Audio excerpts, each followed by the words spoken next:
الحمد لله رب العالمين والصلاة والسلام على خاتم النبيين أما بعد فأعوذ بالله من الشيطان الرجيم بسم الله الرحمن الرحيم الصلاة والسلام عليك يا رسول الله وعلى آلك وأصحابك يا حبيب الله الصلاة والسلام عليك يا نبي الله وعلى آلك وأصحابك يا نور الله اللهم افتح علينا حكمتك وانشر علينا رحمتك يا ذا الجلال والإكرام صلوا على الحبيب صلى الله تعالى على محمد صلى الله تعالى عليه وآله وأصحابه وسلم۔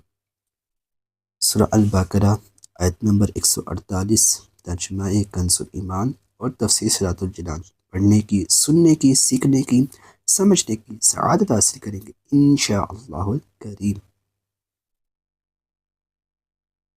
بسم اللہ الرحمن الرحیم۔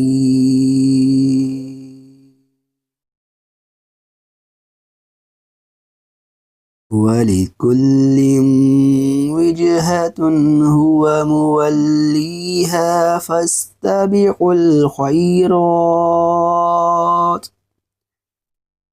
أَيْنَمَا تَكُونُوا يَأْتِ بِكُمُ اللَّهُ جَمِيعًا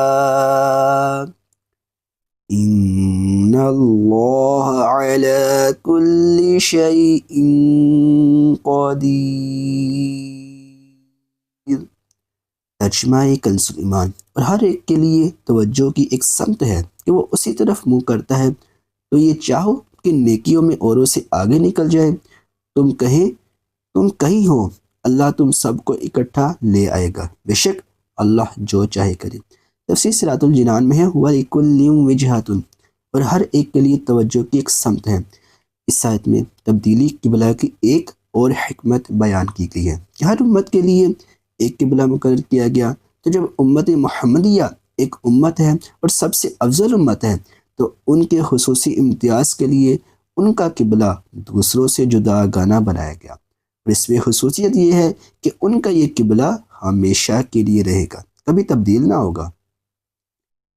فَاسْتَبِقُوا الْخَيْرَاتِ، تو نیکیوں میں آگے نکل جاؤ، یعنی قبلہ کا موضوع طے ہو گیا، لہٰذا اب صرف اسی بحث میں نہ رہو، بلکہ اللہ پاک کی عبادت و اطاعت اور دین کے کاموں میں ایک دوسرے سے سبقت لے جانے کی کوشش کرو۔ یہاں آیت مبارکہ میں ایک بڑی ہی پیاری بات سمجھائی گئی ہے کہ مال و دولت، عہدہ و منصب، شہرت و مقبولیت اور دنیا داری ایسی چیز نہیں کہ اس میں ایک دوسرے سے مقابلہ کیا جائے، بلکہ یہ سب تو آزمائش اور محض دنیاوی زندگی کی زینت، دھوکے کا سامان اور فنا ہونے والی کمائی ہے، جبکہ باقی رہنے والی اور مقابلے کے قابل چیز تو اللہ پاک کی عبادت، اس کی اطاعت، جنت اور اس کی رضا ہے، جس کی طرف اللہ پاک نے بار بار بلایا ہے۔ صحابہ کرام رضی اللہ تعالی عنہم کی سیرت میں نیکیوں میں مقابلے اور سبقت لے جانے کے بکثرت نظارے دیکھے جا سکتے ہیں، جیسے حضرت عمر فاروق رضی اللہ تعالی عنہ غزوہ تبوک میں گھر کا آدھا مال خیرات کرنے کے لیے لائے، تو حضرت سیدنا صدیق اکبر رضی اللہ تعالی عنہ گھر کا سارا سامان لے آئے۔ حوالہ شرح الزرقانی۔ صحابہ کرام رضی اللہ تعالی عنہم میں باپ بیٹے میں جہاد میں شرکت کے لیے بحث ہوتی، ہر کوئی کہتا کہ میں شرکت کروں گا، تم گھر پر رہو، حتیٰ کہ معذور صحابہ کرام رضی اللہ تعالی عنہم بھی راہ خدا میں شہادت کے لیے بے قرار رہتے۔ حوالہ مدارج النبوہ۔ غربت و بے کسی کی وجہ سے راہ خدا میں سفر نہ کر سکنے والے روتے تھے۔ حوالہ التوبہ آیت نمبر 92۔ ایک صحابی رضی اللہ تعالی عنہم اگر آدھی رات عبادت کرتا تو دوسرا پوری رات، ایک اگر تہائی قرآن کی تلاوت کرتا تو دوسرا آدھے قرآن کی۔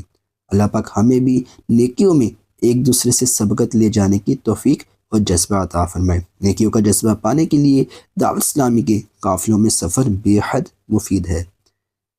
اینما تکونوا، تم جہاں کہیں بھی ہوگے، یعنی اے مسلمانوں اور اہل کتاب، تم جہاں کہیں بھی ہوگے، قیامت کے دن اللہ پاک تم سب کو اکٹھا کر لائے گا، اور وہ اطاعت گزار بندوں کو ثواب دے گا اور نافرمانوں کو عذاب میں مبتلا کر دے گا۔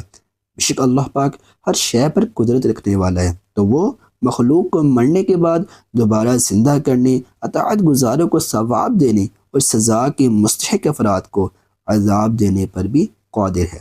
حوالہ تفسیر خازن۔